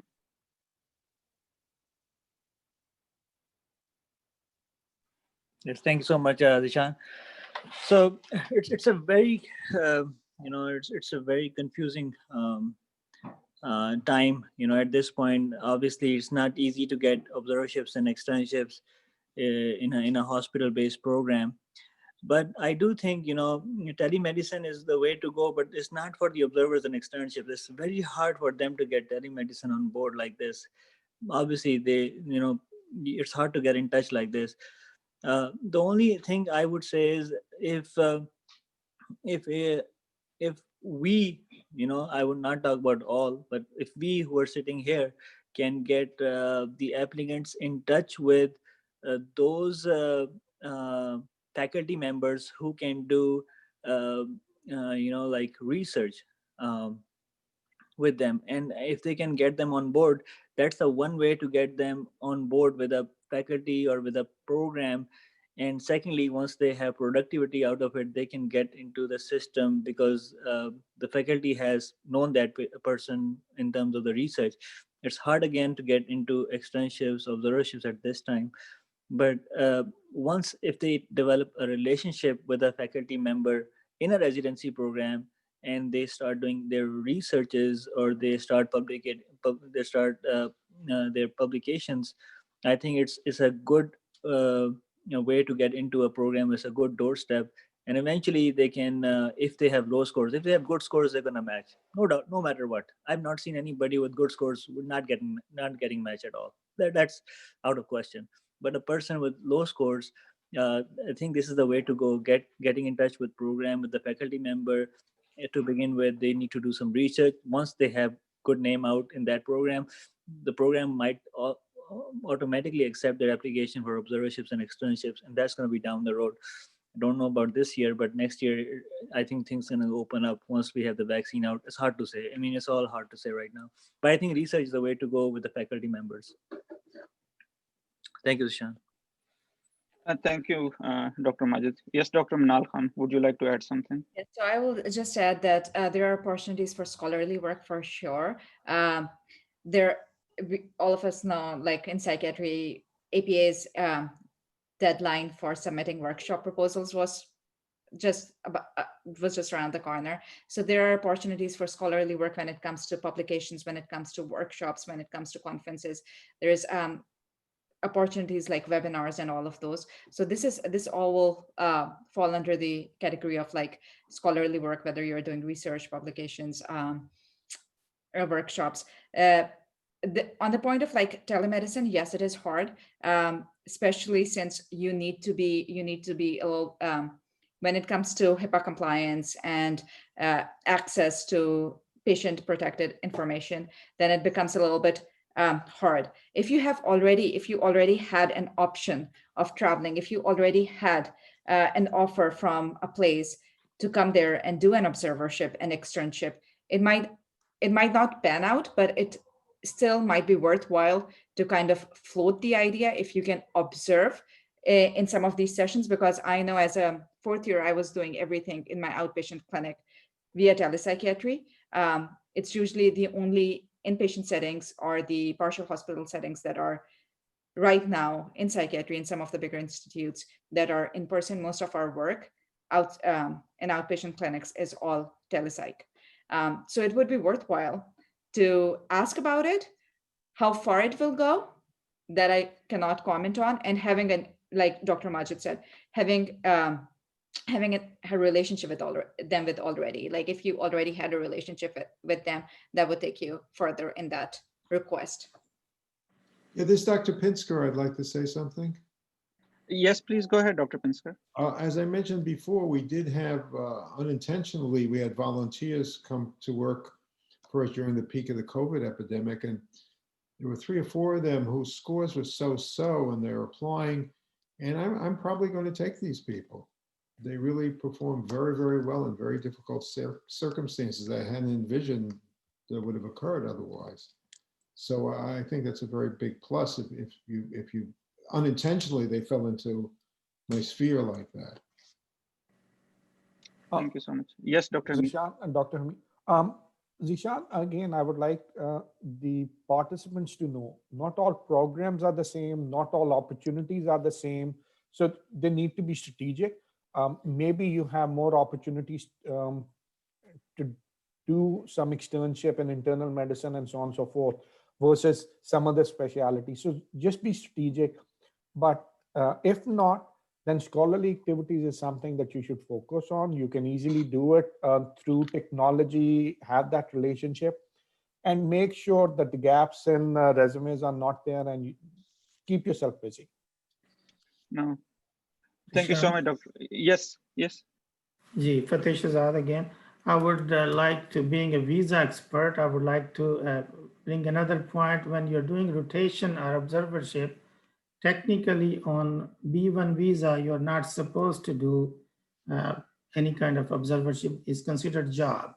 So make sure 3 things. When you do rotation, if you're already done rotation observership, when you get a letter of completion of observership, externship, make sure it's written on that this was only unpaid.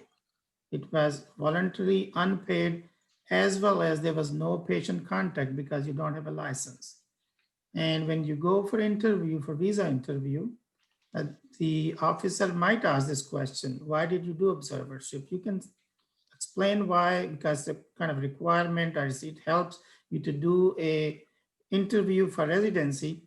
But again, be specific that it was unpaid, it was voluntary, and there was no patient contact.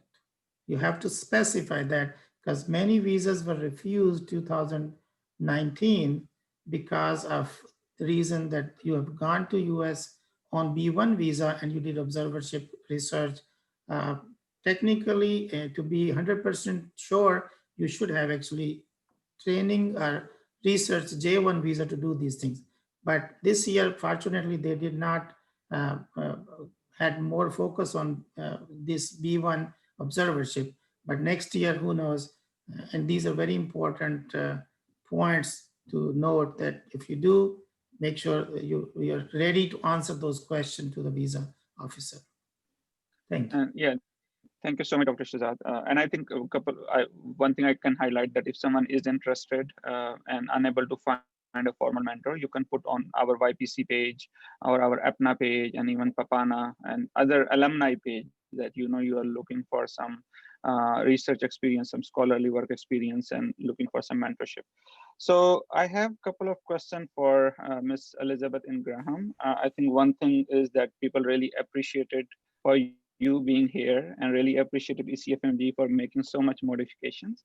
I believe you have already mentioned, but the question was asked that which states are more IMG friendly, and what are the other things that ECFMG is helping us, the IMG applicant during this tough time. Thank you. Thank you. Again, it's my pleasure to be here. The top 10 states for IMGs in residency or fellowship training include New York, Michigan, Pennsylvania, Texas, California, and New Jersey. I believe in New Jersey, if you look at all active physicians, not just those in training, but those also in practice and other major professional activities, almost 40% of the physician workforce in New Jersey, which is where I'm sitting right now, is comprised of international medical graduates.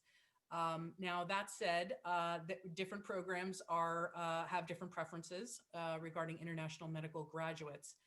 So you really need to do your research about programs and the history of those programs in hosting foreign national physicians, J1 physicians. As one of my fellow panelists said, the visa that you use, the program that you are thinking about may have a preference. They may prefer an H-1B visa, which is hosted by the institution, over a J1 visa, which is sponsored by ECFMG. So in answer to the first question, in answer to the second question, our advocacy efforts and support efforts for IMGs really are far-ranging and will continue into this recruitment season for 2021 positions. I think that the challenges are different for 2021 applicants, and many of them have been explained today, but I think that I gave some examples in my presentation with respect to immigration and educating about the importance of IMGs being able to continue to train here in the United States in the numbers that they traditionally have trained in. And we will keep our eye out for challenges and continue to address those as best we can, with or without partnership from other organizations. Thank you.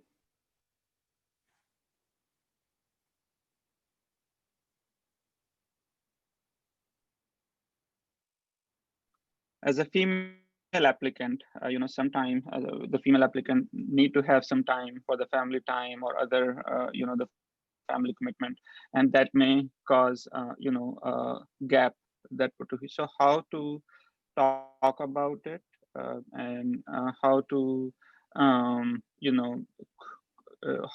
to talk in the person statement or letter recommendation or in your application. Manal, I think you want to talk something. Is that? Oh no, I was just speaking about movements, but I can sure address it. I think just like Dr. Zeshan was saying at the beginning, that just be transparent about these gaps. A lot of times, what we end up doing is that we don't address these gaps, and then they look really to an admissions committee on the other side. They keep wondering why you did not address that, and that it comes across a little bit. It comes across a little bit dishonest. I don't want to use the word dishonest, but it comes across as like, why wouldn't someone point this out or provide an explanation for this? And if you were taking some time off to take care of children, just mention that. Just mention what your responsibilities at that time were and why you took a gap and how long the gap lasted. There are definitely ways to kind of like mitigate some of that by doing some scholarly work. It might not take 40 hours per week. It might take less than that, but you will have something to show it.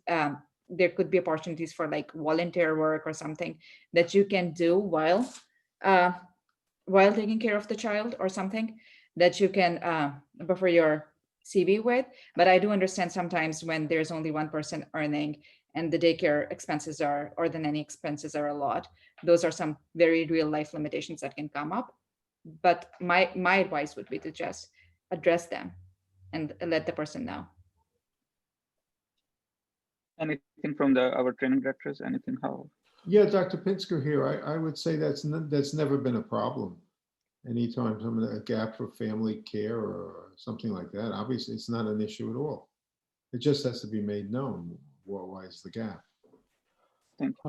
Ahmad Hamid here. It all depends. As I've said, and I'll repeat my statement again, not all programs are the same. Not all program directors are the same. So what I might say might not be applicable to 1,500 other programs. So be mindful. You have to be very mindful. It all depends. And if there is a gap, I think there was a question over there, what is the gap? I don't think 6 months is a gap. For me, Dr. Pinsker can say a year, things happen. You're in the process of taking an exam, you have graduated, something else is happening. So I would consider gap of years and years, 3, 4, 5 years as a gap. As long as there is a reasonable explanation in personal statement. Remember, letter of references are your letter of references, unless it's by the principal or the head of department or somebody who is your mentor, who is writing the letter and telling us a story about who you are and what you have done, and it's longitudinal, not a 6-month interval or 1 year clinical experience letter of reference. It is acceptable. So put it down in your personal statement, be honest. And again, remember, there is always a balance of providing too much or too little information, and that you need to figure out what you're putting down and how you're putting it down. As long as that's there, but your trajectory is reasonably same, it should be okay. But if you're coming back after 10 years, and you want to come back and you want to do a residency, it's a very legitimate question that a program director has to ask. How good or bad are your clinical skills on July 1st?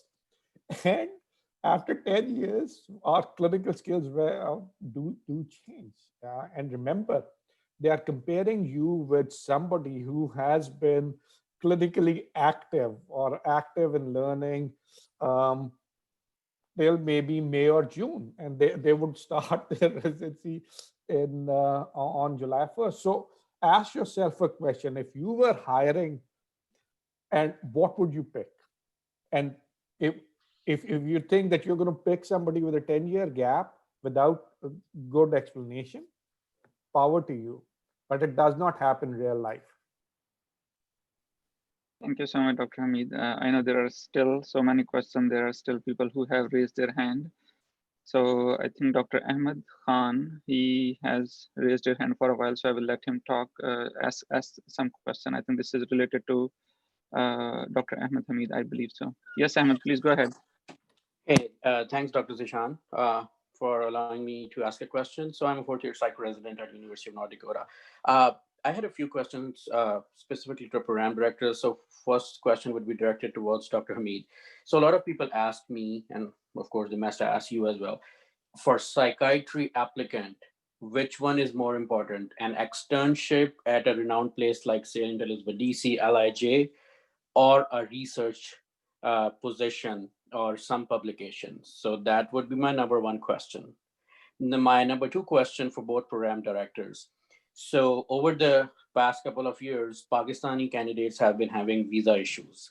So when you are making your rank order list, is it in your mind that this person requires visa and this person doesn't require visa? That should be all. Thanks. Dr. Pinsker, let's do the visa first, and then I'll come to my space.